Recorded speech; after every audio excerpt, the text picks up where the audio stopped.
Assalamualaikum warahmatullahi wabarakatuh. Hai, ketemu lagi dengan saya. Kali ini video saya tentang sebuah planning lembaga pendidikan jika suatu saat nanti saya ditakdirkan mempunyai sebuah lembaga pendidikan. Bagaimana ya lembaga pendidikan yang saya rencanakan? Yuk simak terus videonya sampai habis, jangan di skip ya. Sebelum kita membahas bagaimana sih planning lembaga pendidikan yang akan saya rencanakan ke depannya, sebelumnya izinkan saya perkenalkan diri. Nama saya Putri Hoirunisa. Saya adalah seorang mahasiswa aktif di Institut Ummul Qura Al-Islami Bogor pada Fakultas Tarbiyah dan Ilmu Keguruan Prodi Manajemen Pendidikan Islam.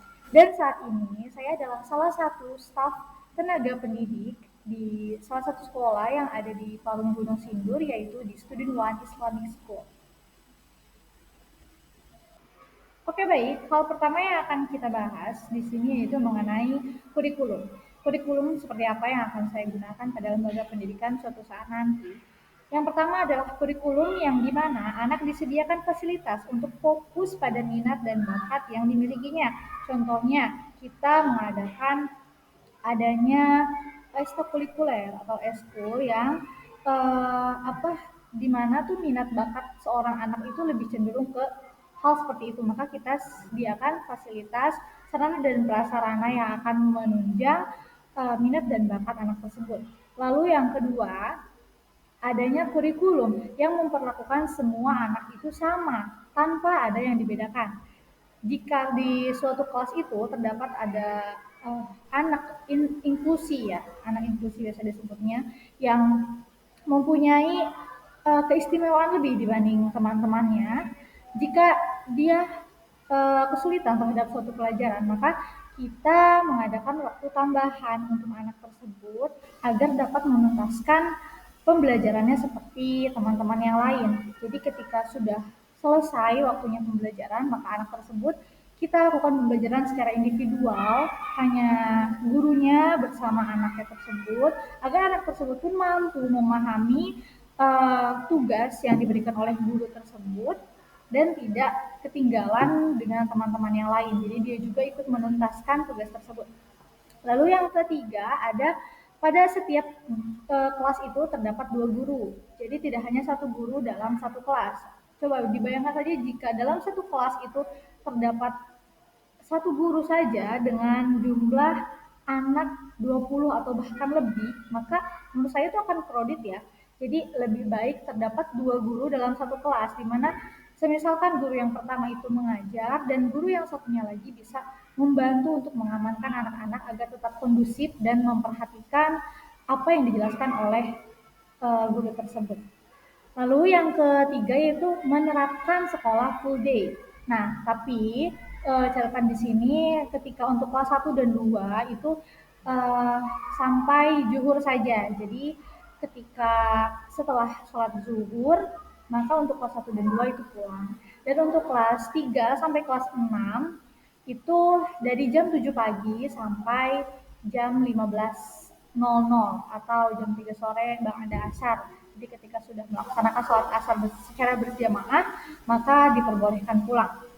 Seperti itu. Ini jika lembaga pendidikan suatu saat nanti itu adalah dalam jenjang sekolah dasar ya. Lalu yang yang kelima itu adalah terdapat jam istirahat untuk makan atau bisa disebut dengan snack time, yaitu di jam sebelum zuhur. Jadi ketika setelah selesai pembelajaran, maka untuk anak-anak itu ada waktunya untuk makan siang gitu atau biasa disebut snack time, dan ada jam tidur siang untuk anak-anak yang pulang sore. Jadi ketika setelah selesai sholat zuhur, maka ada jam untuk mereka istirahat. Gitu. Selanjutnya yaitu membiasakan menjaga kebersihan. Contoh kecilnya, misalkan mencuci tangan ketika kedatangan ke sekolah dan kepulangan. Lalu mencuci tangan sebelum dan sesudah makan. Mencuci tangan ketika sudah bermain di tempat bermain atau playground ketika waktunya istirahat, lalu kembali ke kelas dibiasakan untuk mencuci tangan terlebih dahulu. Contoh kecilnya seperti itu. Lalu menerapkan pembiasaan instruksi menggunakan bahasa Inggris atau bahasa Arab seperti ketika melepas sepatu atau sendal, seperti take off your shoes, take off your slippers. Contoh kecilnya seperti itu. Ketika sudah selesai pembelajaran, bisa dengan tidy up please dan lain sebagainya. Contoh-contoh kecilnya instruksi menggunakan bahasa Inggris itu seperti itu. Lalu membiasakan anak untuk sholat berjamaah sejak kecil. Nah, ketika tadi saya bilang sekolah full day untuk kelas 1 dan kelas 2, di mana mereka juga terdapat pembiasaan sholat berjamaah yaitu ketika sholat zuhur. Dan untuk kelas 3 sampai kelas 6 itu pembiasaan sholat berjamaahnya yaitu ketika sholat zuhur dan sholat asar. Seperti itu. Lalu menjaga kerjasama dan komunikasi antara pihak sekolah dengan orang tua. Nah, tentunya untuk komunikasi orang tua dan pihak sekolah itu harus sangat-sangat tentu terjaga ya, karena di mana dengan adanya komunikasi orang tua dan pihak sekolah itu akan mempermudah perkembangan pendidikan anak di sekolah. Selanjutnya, pembelajaran di sini lebih banyak ke praktek dibanding dengan teori. Karena menurut saya pribadi ya, ketika anak-anak langsung praktek, itu mereka akan lebih mudah menangkap materi pembelajaran itu tersendiri. Mereka akan lebih mudah mencerna, oh seperti ini, seperti itu, cara kerjanya begini, begitu, dan lain sebagainya. Dibanding ketika guru terus-terusan menjelaskan teori tanpa praktek, itu menurut saya bisa dibilang mumet ya untuk anak-anak. Jadi ketika ada teori, maka dibarengi dengan praktek seperti itu.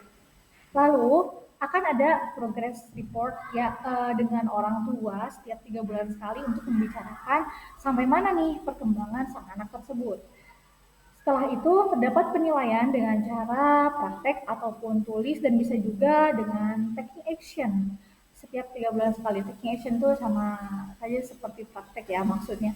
Jadi terdapat uji seperti itu untuk pembicaraan kita terhadap orang tua bagaimana perkembangan anak-anak mereka selama 3 bulan bersekolah.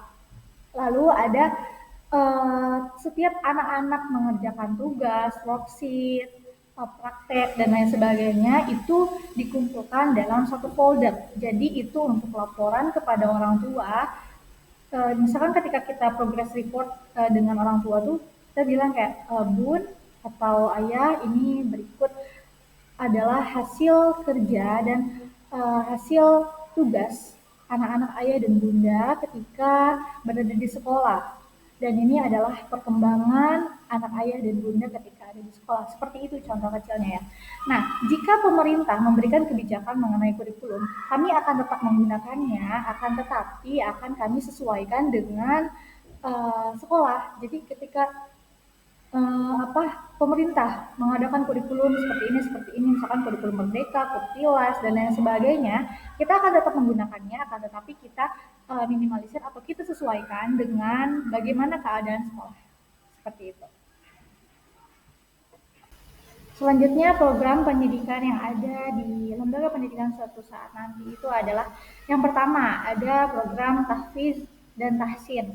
Nah, di mana anak-anak itu diajarkan bagaimana cara bacaan Al-Quran yang baik dan benar sesuai dengan hukum tajwidnya. Lalu anak-anak diajarkan untuk menghafal Al-Quran sedikit demi sedikit, insya Allah dapat menghafalnya dengan baik sesuai dengan bacaan tajwid Al-Quran yang baik dan benar. Lalu terdapat program pendidikan bahasa Inggris dan Arabik. Selanjutnya ada program life skill. Jadi contohnya membiasakan hidup bersih, sehat. Lalu terdapat event-event yang dapat melatih life skill seorang anak. Lalu banyak program-program life skill yang lainnya. Setelah itu ada program ICT yaitu Information Communication and Technology. Jadi anak-anak diajarkan juga mengenal teknologi seperti adanya lab komputer dan lain sebagainya. Lalu ada Art and Science. Jadi di sini juga terdapat program pembelajaran tentang Art and Science di mana anak-anak bisa bereksperimen. Dan ada juga untuk melatih public speaking. Jadi di mana anak-anak itu dapat terlatih public speakingnya Dan ketika pembiasaan bahasa Inggris dan Arabik itu sudah bagus, maka bisa kami perkuat lagi dengan public speaking menggunakan bahasa Arab, Inggris, dan Indonesia. Selanjutnya mengenai anggaran dana. Nah, saya sudah merencanakan bagaimana anggaran dana untuk lembaga pendidikan yang pertama kali akan saya dirikan suatu saat nanti. Tentunya saya tidak sendiri, saya berencana akan berkolaborasi dengan teman-teman dekat saya atau para sahabat saya, dan tentunya saya berkolaborasi dengan keluarga saya, serta saya akan mencari relasi yang dimana itu akan memudahkan saya untuk mendapat bantuan mengenai anggaran dana untuk mendirikan lembaga pendidikan tersebut.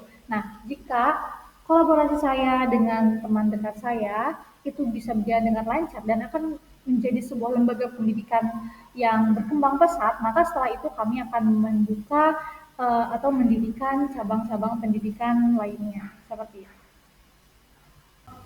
Oke, selanjutnya, bagaimana agar masyarakat dapat tertarik dan percaya pada lembaga pendidikan yang kita miliki?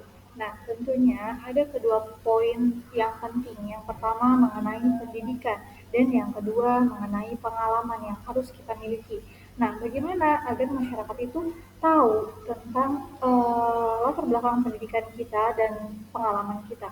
Nah, tentunya tunjukkan kepada masyarakat bahwa kita memiliki kedua hal tersebut. Bisa dengan cara mengadakan seminar atau kita mengadakan sebar brosur, flyer, dan adakan pertemuan ketika kita launching sekolah tersebut. Lalu yang dimana di dalamnya itu menjelaskan tentang program pendidikan yang kita miliki, lalu eh, memberikan kejelasan kepada masyarakat tentang latar belakang pendidikan dan pengalaman tenaga pengajar yang ada pada suatu lembaga pendidikan tersebut. Thanks for watching. Don't forget like, comment, and subscribe. See you next video. Bye bye.